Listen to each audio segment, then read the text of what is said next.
Yung order natin na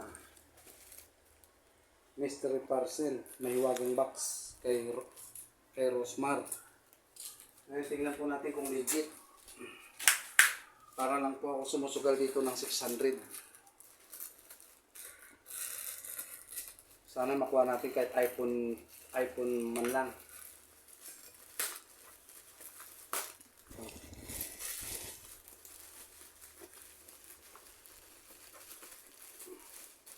Tapos face mask lang pala.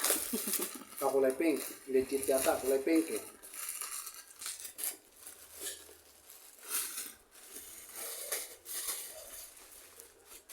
Kulay pink.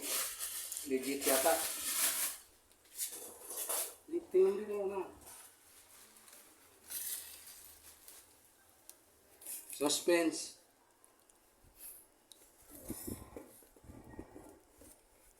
Ang dami yata. Sir... Wala. Ay, meron.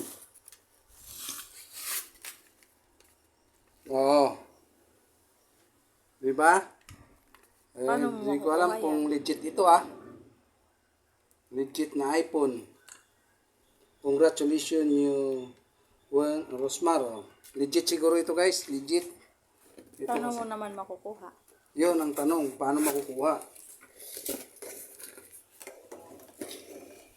Okay guys. Ang tanong nito kung paano natin makukuha to. Thank you guys. Bye-bye.